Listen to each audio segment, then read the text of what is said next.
আসসালামু আলাইকুম। আশা করছি সকলে অনেক অনেক ভালো আছেন।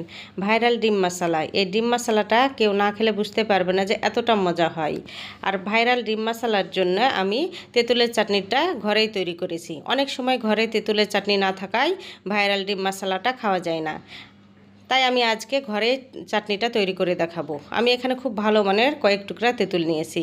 আর আমি এখানে হাফ কাপ মতো পানি দিয়ে তেঁতুলটাকে খুব ভালো করে ভিজিয়ে রাখছি।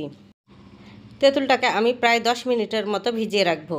যত ভালো তেঁতুলটা ভিজবে চাটনিটা বানাতে ততই সহজ হবে। এখানে আমি ডিম সেদ্ধ করার জন্য পানি বসিয়ে দিয়েছি। পানি গরম হয়ে গেছে। এখানে আমি দিচ্ছি 1 চামচ মতো লবণ।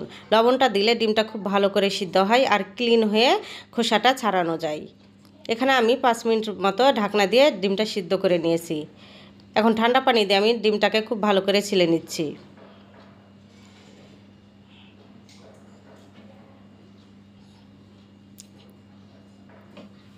এখন সব ডিমগুলো আমি ছিলে নিয়েছি। এখন আমি একটা ছুরি দিয়ে ডিমটাকে কেটে নিব। খুব সাবধানে ডিমটাকে চিড়ে নিতে হবে, যাতে ডিমটা 2 টুকরা না হয়ে যায় সেই দিকে খেয়াল রাখতে হবে। এভাবে করে আমি সব ডিমগুলো কেটে নিয়েছি।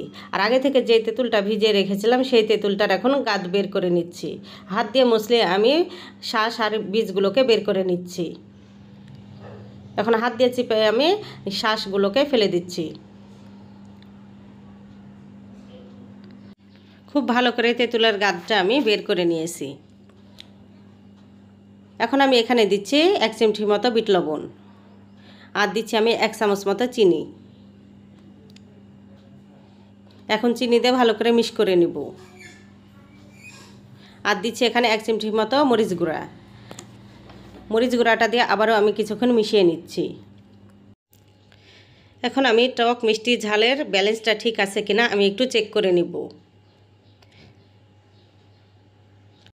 তেঁতুলের চাটনিতে টকের ভাবটা বেশি আছে, সেজন্য আমি আরও কিছুটা চিনি দিলাম। চিনিটা দিয়ে ভালো করে মিশিয়ে নিচ্ছি। মিশানো হয়ে গেলে দেখুন কতটা সুন্দর এই তেঁতুলের চাটনিটা বানানো হয়ে গেছে ঘরেই। এখন আমি তেঁতুলের চাটনিটা কতটা পারফেক্ট হয়েছে দেখাচ্ছি। দেখুন চামচে নিয়ে একটা আঙ্গুল দিয়ে টেনে দিলে মিলিয়ে যাচ্ছে না। তেঁতুলের চাটনিটা একদম পারফেক্ট হয়েছে। এখন আমি এখানে কিছু সবজি কেটে নিয়েছি। খুব মিহি করে আমি সবজিগুলোকে কেটে নিয়েছি। শসা, গাজর, টমেটো, ধনিয়া পাতা, পেঁয়াজ আর কাঁচামরিচ। এখন এখানে আমি দিচ্ছি হাফ চামচ মতো চিলি ফ্লেক্স। দিচ্ছি সামান্য একটু বিট লবণ। আর দিচ্ছি 3 চামচ মতো আম কাসুন্দি। এই আম কাসুন্দিটা আমি ঘরেই তৈরি করেছি। চাইলে আমার চ্যানেলে আছে, দেখে নিতে পারেন। আম কাসুন্দিটা ঘরে তৈরি করা খুবই টেস্টি হয়। আর দিচ্ছি এখানে টমেটো সস। টমেটো সসটা আমি 2 চামচ মতো দিব। টমেটো সসের রেসিপি আমার চ্যানেলে আছে, চাইলে দেখে নিতে পারেন।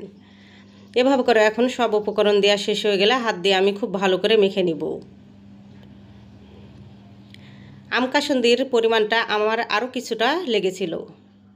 আম কাসুন্দির পরিমাণটা বেশি হলে খেতে কিন্তু দারুণ লাগে। এখন আগে থেকে ডিমগুলো আমি চিড়ে নিয়েছিলাম। সেই ডিমগুলো নিয়ে আমি এখন যে মশলাটা তৈরি করলাম সেটা এখন ডিমের ভিতরে প্রবেশ করাবো। খুব সাবধানে এই কাজটা করতে হবে। অনেক সময় দেখা যায় ডিম মশলাটা ডিমের মধ্যে প্রবেশ করাতে ডিমটা 2 টুকরো হয়ে ভেঙে পড়ে। এভাবে আমি খুব সাবধানের সাথে ডিম মশলাগুলো তৈরি করে নিয়েছি। এখন আমি ঘরে যেই তেঁতুলের চাটনিটা তৈরি করলাম সেই চাটনিটা এখন দিয়ে পরিবেশন করছি। দেখে বুঝতে পারছেন তেঁতুলের চাটনিটা কতটা পারফেক্ট হয়েছে। খেতে কিন্তু দারুণ হয়েছিল। তেঁতুলের চাটনি ছাড়া ডিম মশলা খেতে কিন্তু একদম ভালো লাগবে না। যে তেঁতুলের চাটনিটা আমি ঘরে তৈরি করলাম সেই তেঁতুলের চাটনিটাকে আপনারা সংরক্ষণও করতে পারেন প্রায় 1 সপ্তাহ মতো। এভাবে করে আমার ডিম মশলাটা রেডি হয়ে গেল। তেঁতুলের চাটনির জন্য ডিম মশলাটা খেতে দারুণ লেগেছিল।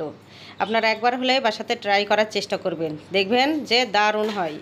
আমার এই রেসিপিটার কোনো অংশ যদি ভালো লেগে থাকে তবে like, comment, share and subscribe করে আমার পাশে থাকতে পারেন নতুন আরেকটা ভিডিও দেখার জন্য।